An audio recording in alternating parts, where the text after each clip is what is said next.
प्यारे बच्चों, आज के इस वीडियो में हम लोग बात कर रहे हैं काइनेटिक एनर्जी के बारे में। इससे पहले की वीडियो में हम लोगों ने समझा था वर्क के बारे में, और हम लोगों ने जाना था कि जब भी किसी बॉडी के ऊपर फोर्स लगता है और वो बॉडी अगर डिस्प्लेस होती है तो वहाँ पर वर्क होता था। ठीक है। और इसके साथ साथ हम लोगों ने पढ़ा था कि वर्क हमारा 3 तरह का होता है। वर्क हमारा पॉजिटिव था, वर्क हमारा नेगेटिव था और वर्क हमारा ज़ीरो भी था। ठीक है। तीनों की सिचुएशन में हम लोगों ने डिस्कस करा था कि फोर्स अगर पैरेलल है डिस्प्लेसमेंट की वर्क पॉजिटिव, अगर एंटी पैरेलल है तो वर्क नेगेटिव है, अगर परपेंडिकुलर है तो उस केस में हम लोगों ने कहा था कि वर्क वहाँ पर ज़ीरो होगा। ठीक है। जो वर्क है वो हमें बताता है कि जो एनर्जी है वो एक फॉर्म से दूसरे फॉर्म के अंदर कन्वर्ट हो रही है। ठीक है। इसीलिए वो कभी पॉजिटिव, कभी नेगेटिव या कभी ज़ीरो आती है। ठीक है। अब यहाँ पर कितने फॉर्म है एनर्जी के और एनर्जी है क्या? एनर्जी की बात हम लोग करते हैं तो एनर्जी के बारे में हम लोग बोलते हैं कि ये कैपेबिलिटी है टू डू वर्क। एनर्जी के बारे में बात करें तो ये क्या बोलते हैं? Energy it is a capability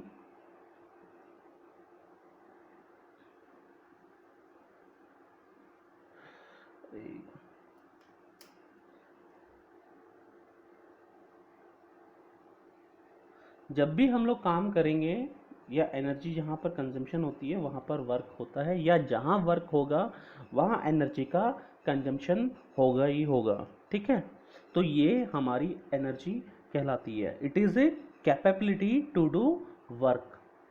ठीक है। काम करने की क्षमता हमारी एनर्जी कहलाती है कि काम हम लोग किस कैपेबिलिटी के साथ करते हैं, दैट इज द एनर्जी। ठीक है। एनर्जी हमारा स्केलर क्वांटिटी है बच्चों। ठीक है। इसके साथ साथ अगर इसकी एसआई यूनिट की बात करें तो इसका एसआई यूनिट हमारा जूल है। ठीक है। फंडा क्लियर है।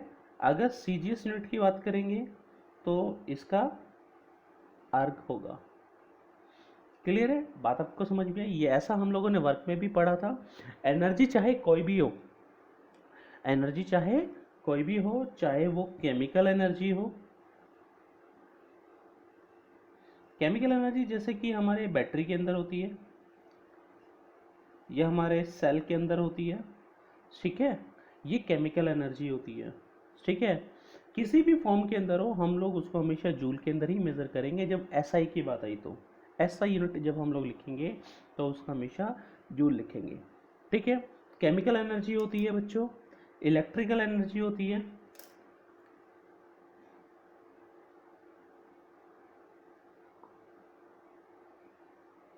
न्यूक्लियर एनर्जी होती है, ग्रेविटेशनल एनर्जी होती है। ऐसे बहुत सारे फॉर्म है एनर्जी के। साउंड एनर्जी हो गया, लाइट एनर्जी है। ठीक है बच्चों। तो ऐसे हमने बहुत सारे फॉर्म है हमारे पास एनर्जी के, तो हम इनको डिस्कस नहीं कर रहे हैं, जस्ट हम लोग जस्टिफाई कर रहे हैं कि इनकी जो एसआई यूनिट होगी वो प्यारे बच्चों क्या होगी? जूल होगी। ठीक है। जब भी उसके बारे में पूछा जाए कि एनर्जी का एसआई यूनिट क्या है तो हम लोग सीधा सीधा कहेंगे एसआई यूनिट प्यारे बच्चों जूल है। ठीक है। अब उनमें से एक एनर्जी है हमारी काइनेटिक एनर्जी। ठीक है। ऊपर जो हमने मेंशन करा, आज का जो हमारा टॉपिक है that is kinetic energy. Kinetic energy है क्या? तो हम कहते हैं कि जो काइनेटिक एनर्जी किसी भी बॉडी के अंदर होती है वो उसके मोशन की वजह से होती है। लिखते हैं the energy passes by the body by virtue of its motion। ठीक है। अगर बॉडी के अंदर मोशन है, अगर वो चल रहा है तो उसके अंदर काइनेटिक एनर्जी, अगर कोई बॉडी रेस्ट के ऊपर है तो उसके अंदर काइनेटिक एनर्जी नहीं होगा। जैसे कि हम लोग यहाँ बात करें कि यहाँ हम लोगों ने कार है, ठीक है, कार कहाँ पर है, एट रेस्ट पर है, ठीक है, यानी कि उसका इनिशियल वेलोसिटी क्या हो गया, 0। तो इसके पास जो काइनेटिक एनर्जी होगी, काइनेटिक एनर्जी को के ई से हम लोग लिखते हैं, ठीक है, वो क्या होगी बच्चों, 0। लेकिन जैसे इसका इंजन स्टार्ट करा और ये दौड़ने लगती है रोड के ऊपर, तो हम यहाँ पे कहते हैं कि ये मूविंग है, ठीक है, और मूव कर रही है, मान लेते हैं एट वेलोसिटी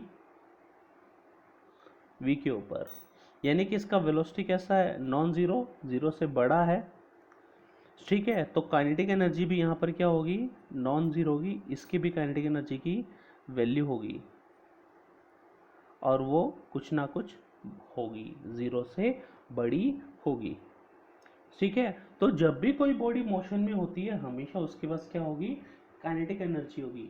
अगर आप इस वीडियो को देख रहे हैं और बैठ के देख रहे हैं तो आपके पास काइनेटिक एनर्जी नहीं है, लेकिन आपके ऊपर जो फैन चल रहा है उसके पास क्या है, काइनेटिक एनर्जी है, क्योंकि उसकी जो विंग्स है, पंखुड़ियां हैं, वो गोल गोल घूम रही हैं, ठीक है। अगर कूलर है तो कूलर की भी पंखुड़ियां गोल गोल घूम रही है, तो उसके पास वहाँ पर क्या है, काइनेटिक एनर्जी है। अगर आपने आसपास एक बर्ड है वो उड़ रहा है, उसके पास काइनेटिक एनर्जी है, एरोप्लेन उड़ रहा है, उसके पास काइनेटिक एनर्जी है, ठीक है। हर जो मूविंग ऑब्जेक्ट है उसके पास क्या होगी, काइनेटिक एनर्जी होगी। वो कम हो सकती है, ज़्यादा हो सकती है, इसको हम लोग थोड़ा देर से या थोड़ा अभी हम लोग समझेंगे, लेकिन हम लोग जस्ट ये समझें कि जो भी मूविंग ऑब्जेक्ट हमारे सराउंडिंग में नज़र आता है उनके पास क्या होगी, काइनेटिक एनर्जी होगी, ठीक है। आप लोगों ने एक टास्क परफॉर्म करना है, ठीक है, आप लोगों ने ऐसे 5 ऑब्जेक्ट मेंशन करने अपने घर के अंदर के, ठीक है ना, that found in home having kinetic energy. Kinetic energy का मतलब वो मोशन में हो, ठीक है, चाहे आपका फैन हो, कूलर हो, ठीक है, वट एवर दे आर, ठीक है, उनके पास क्या होनी चाहिए, काइनेटिक एनर्जी होनी चाहिए, ठीक है। बात समझ में आया। जब मैथमेटिकली हम लोगों ने पता करा, मैथमेटिकली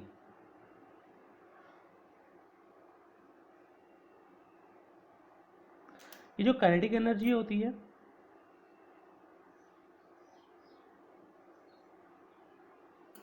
वो होती है 1/2 मास इंटू में वेलोसिटी का होल स्क्वायर, ठीक है। ये हमारे पास काइनेटिक एनर्जी का फॉर्मूला आता है, ठीक है। यहाँ पर हम लोग मास को भी इंक्लूड करते हैं कि बॉडी का मास कितना है, ठीक है बच्चों, बात आप लोगों को समझ में आई, ठीक है। ये एक रिलेशन है, हाफ इंटू में मास इंटू में वेलोसिटी और वेलोसिटी का स्क्वायर, ठीक है। ये हमारा काइनेटिक एनर्जी का फॉर्मूला बनता है, ठीक है। अगर इन जर्नल आप लोगों से कोई पूछे कि सर एक जर्नल फॉर्मूला हमें मिल सकता है क्या काइनेटिक एनर्जी का, हाँ बिल्कुल मिल सकता है भाई।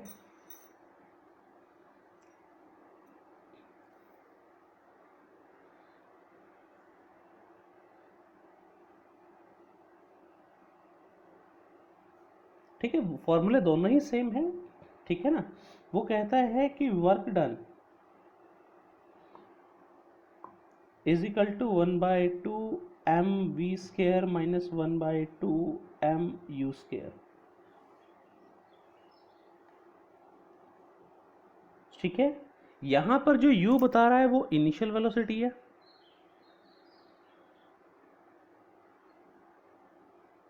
v यहां पर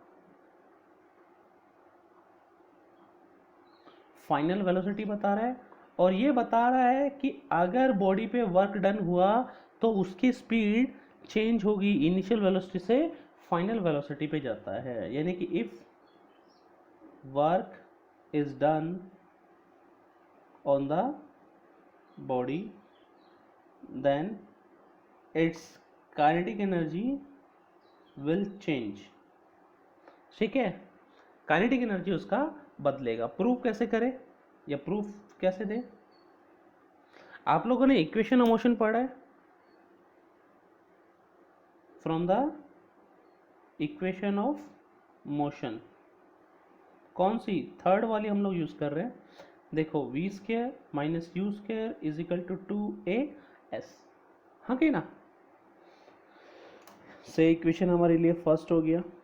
ठीक है, इस पूरे के पूरे इक्वेशन को हम लोग मल्टीप्लाई कर दें मास से, multiply the equation with mass of the body. Mass of the body का मतलब यहाँ पे क्या है कि हमारे पास क्या थी, एक बॉडी थी, उसका इनिशियल वेलोसिटी u था, उसको हम लोगों ने एक्सेलरेट कराया तो उसका फाइनल वेलोसिटी क्या हो गया बच्चों, v हो गया था। ठीक है, तो इसके लिए हमने इक्वेशन लिखा था V square minus U square is equal to 2as। ठीक है, मास से मल्टीप्लाई करते हैं तो ये बन जाता है M V square M U square is equal to 2ma into में s। रीअरेंज करता हुआ मैं चल रहा हूँ, 2 नीचे आ जाता है, M V square minus M U square upon में 2, m इंटू ए क्या कहलाता है फोर्स, और s क्या था यहाँ पे डिस्प्लेसमेंट। फिर से रीअरेंज करते हैं बच्चों, ये बन जाता है 1/2 M V square minus 1/2 M U square, force into में डिस्प्लेसमेंट हमारा क्या कहलाता है, वर्क कहलाता है। ठीक है बच्चों, ये बात आप लोगों को समझ में आई। तो ये बता रहा है हमारे पास फाइनल काइनेटिक एनर्जी, ये बता रहा है इनिशियल काइनेटिक एनर्जी, और ये work done on the body. ठीक है, बात आप लोगों को समझ में आई कि वर्क जब हम लोग करेंगे तो बॉडी की जो काइनेटिक एनर्जी है वो चेंज होगी ही होगी। ठीक है बच्चों, बात आप लोगों की समझ में आई। आगे बढ़े, क्वेश्चन करते हैं इनके ऊपर, और क्वेश्चन कैसे आएंगे उसके ऊपर हम लोग चर्चा करते हैं। ठीक है, देखो एग्जाम्पल सेट करते हैं क्वेश्चन के लिए। अज्यूम करके चलते हैं कि एक हमारे पास बॉक्स है बच्चों, और इसका मास कितना है 1 kg, और ये आगे की तरफ मूव कर रहा है 20 मीटर पर सेकेंड की स्पीड से। तो काइनेटिक एनर्जी निकाल सकते हैं इसकी। Kinetic energy 1/2 M V square, 1/2 mass कितना है बच्चों 1, वेलोसिटी कितनी है 20 का होल स्क्वायर। सॉल्व करने पे आ गया 400/2 यानी कि 200 आ गया, और यूनिट क्या होती है जूल। यानी कि जब ये 1 kg का बॉडी 20 मीटर पर सेकेंड की स्पीड से आगे की तरफ बढ़ता है तो उसके पास जो एनर्जी होगी वो 200 जूल होगा। रिवर्स कर लेते हैं कि दोनों को इंटरचेंज कर लेते हैं, मास इसका 20 kg कर लेते हैं और वेलोसिटी इसका 1 मीटर पर सेकेंड कर लेते हैं। अब यहाँ पर काइनेटिक एनर्जी निकालते हैं कितना होगा, 1/2 एम वी स्क्वायर, 1/2 मास कितना हो गया 20, वेलोसिटी कितनी है 1 का होल स्क्वायर, यानी कि 1/2 इंटू में 20, कट करने पे कितना आ गया बच्चों 10। ठीक है, यानी कि अब यहाँ पर एनर्जी कितनी होगी 10 जूल हो गया। तो एक बात हमें समझ में आई, अगर मास कम है तो वेलोसिटी ज़्यादा होती है, और मास कम वेलोसिटी ज़्यादा तो काइनेटिक एनर्जी ज़्यादा। अगर मास ज़्यादा है, ठीक है, और हम देख रहे हैं तो यहाँ पर एनर्जी क्या आ रही है कम आ रही है। ठीक है,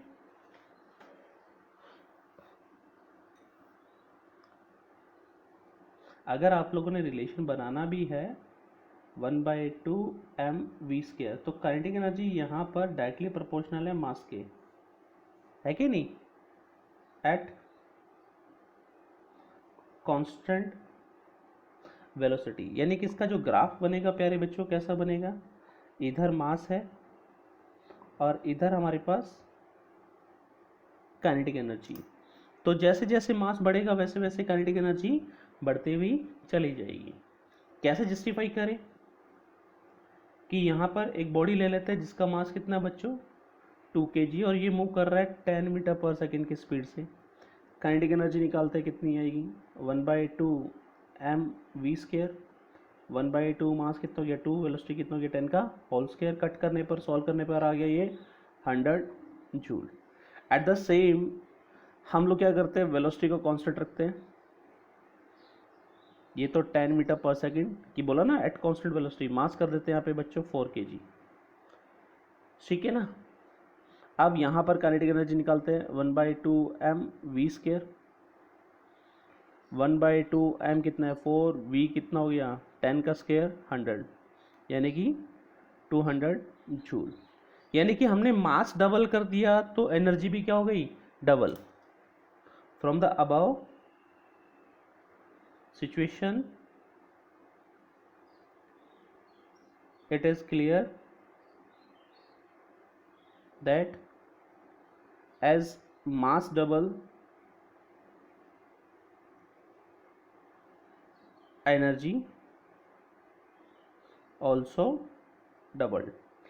कम कर देंगे तो ये कम भी हो जाएगा बच्चों। अगर यहाँ पर ऐसा करते ना कि बीच में बॉडी को लेते, बीच में रख रहा हूँ मैं, कि यहाँ पर मास 1 यानी कि 1 kg कर दें और वेलोसिटी 10 मीटर पर सेकेंड रखें, मास आधा कर दिया इसके कंपैरिजन में, तो यहाँ 1/2 इंटू में 1 इंटू में 10 का स्क्वायर, यानी कि यहाँ 50 जूल आ जाएगा, ठीक है ना। यहाँ मास बढ़ाया तो बढ़ गया, मास कम हुआ तो एनर्जी कम हो गया। बात समझ में आई, फंडा क्लियर है। फिर और जस्टिफाई कर सकते हैं कि जो काइनेटिक एनर्जी है उसका फॉर्मूला हमें पता है 1/2 mv स्क्वायर। अगर मास कांस्टेंट हो यानी कि मास ना बदले तो काइनेटिक एनर्जी हमारा डायरेक्टली प्रोपोर्शनल आता है वेलोसिटी के होल स्क्वायर के। और अगर यहाँ पर ग्राफ बनाते हैं वेलोसिटी और काइनेटिक एनर्जी का, तो प्यारे बच्चों ये ग्राफ कुछ ऐसा हमें मिलता है।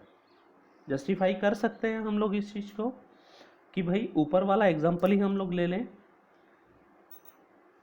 कि यहाँ बॉडी है बच्चों 2 kg और वेलोसिटी कितना है 10 मीटर पर सेकेंड, तो काइनेटिक एनर्जी हम लोगों ने निकाला अभी 100 जूल, ठीक है। मास कांस्टेंट रखते हैं 2 kg ही रखते हैं, वेलोसिटी को 20 मीटर पर सेकेंड कर देते हैं, तो काइनेटिक एनर्जी 1/2 mv स्क्वायर, 1/2 मास 2 और वेलोसिटी 20 का होल स्क्वायर, कट करने पर ये आ गया 400 जूल। यानी कि सिर्फ वेलोसिटी डबल करने पर हमारी एनर्जी 4 टाइम्स बढ़ गया, ठीक है ना। Energy increases 4 times on doubling the velocity. Velocity को डबल करने पर हमारा प्यारे बच्चों देखा कि जो एनर्जी था वो बढ़ गया। क्लियर है, बात समझ में आई, ठीक है। कुछ और क्वेश्चन करते हैं, ठीक है, ताकि हमारा और फंडा क्लियर हो जाए।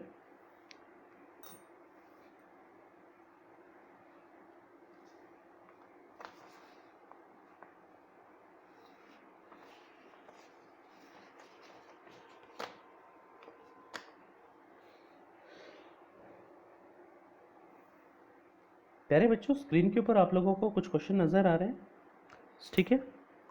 कहता है how fast should a boy of mass 40 kg run so that his kinetic energy is 800 joule. यानी कि काइनेटिक एनर्जी हम लोगों को दे रखा है 800 जूल, मास दे रखा है 40 kg, ठीक है ना। वेलोसिटी निकालना है कितना आएगा, फॉर्मूला हमें पता है काइनेटिक एनर्जी का 1/2 mv स्क्वायर, काइनेटिक एनर्जी 1/2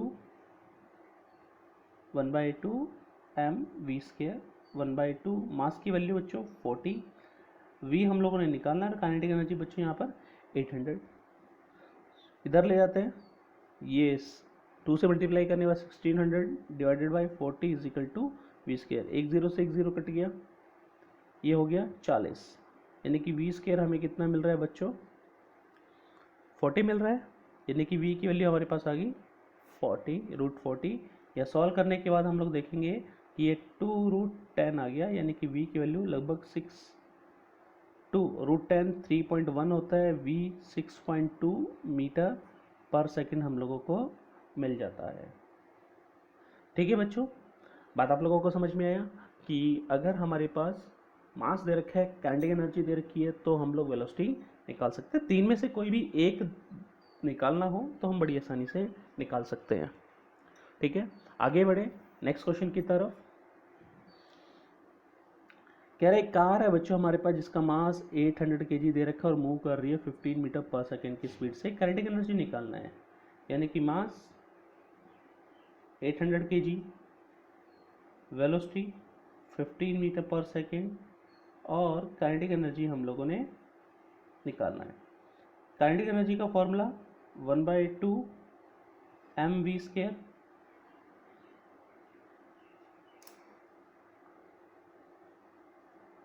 ठीक है, 1/2 मास कितना हो गया बच्चों 800, वेलोसिटी 15 का होल स्क्वायर। कट करने पर ही आ गया बच्चों 400 इंटू में 225। ठीक है, इसको और इसको मल्टीप्लाई करने के बाद 900 और 2 0 साथ में, और ये आ गया 90,000 जूल। फंडा क्लियर हुआ। नेक्स्ट क्वेश्चन है बच्चों हमारा, कह रहे एक कार है बच्चों जिसका मास हमें 600 kg दे रखा है। वो एक्सेलरेट करती है और उसकी स्पीड 10 मीटर पर सेकंड से 20 मीटर पर सेकंड पहुंच जाती है। ठीक है, यानी कि मास दे रखा है 1600 kg, इनिशियल वेलोसिटी दे रखी है 10 मीटर पर सेकंड, फाइनल वेलोसिटी दे रखी है 20 मीटर पर सेकंड, और उसने पूछा है how much has kinetic energy increase. Kinetic energy कितनी इंक्रीज होगी। तो हम लोग क्या करेंगे कि इनिशियल काइनेटिक एनर्जी निकाल लेंगे 1/2 mu², और फाइनल काइनेटिक एनर्जी निकाल लेंगे 1/2 mv²। हाँ कि ना, इनिशियल काइनेटिक एनर्जी 1/2, मास कितना है बच्चों 600, u कितना हो गया 10 का स्क्वायर 100 हो गया। कट करने पर ये 300 आ गया, यानी कि 30,000 जूल यहाँ पर इनिशियल काइनेटिक एनर्जी आ गई। फाइनल देखते हैं 1/2 मास यहाँ पर 600, फाइनल 20 का स्क्वायर 400, कट करने पर ये 300 और लगभग 1,20,000 जूल। ठीक है, चेंज पूछ रहे हैं, change in kinetic energy. Change in kinetic energy मतलब कि वर्क डन, और वो क्या था final kinetic energy minus initial kinetic energy. Final आ गई माइनस इनिशियल। सॉल्व करने के बाद बच्चों ये 90,000 जूल हमारे पास आंसर आ जाता है। ठीक है भाई, बात आप लोगों को समझ में आया, कर लेंगे, बहुत बढ़िया।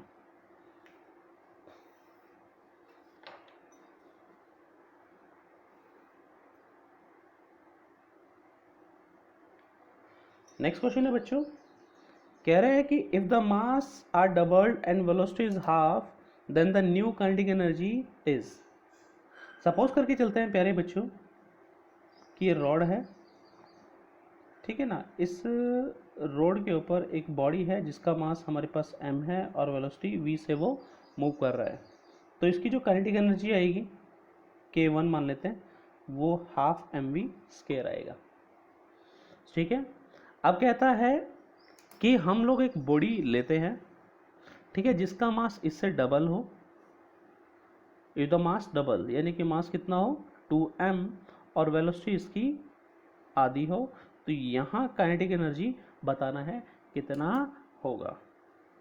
ठीक है, अब k2 अगर हम लोग निकालते हैं प्यारे बच्चों, तो 1/2 मास कितना हो गया 2m, वेलोसिटी कितना हो गया v/2 का होल स्क्वायर, यानी कि 1/2 इंटू में 2m इंटू में v²/4। 2 से 2 कट गया बच्चों, ये आ गया 1/2 mv²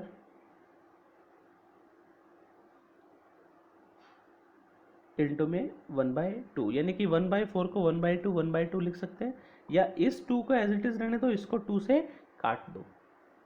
ठीक है, तो यह आ जाता है 1/2 mv² इंटू में 1/2।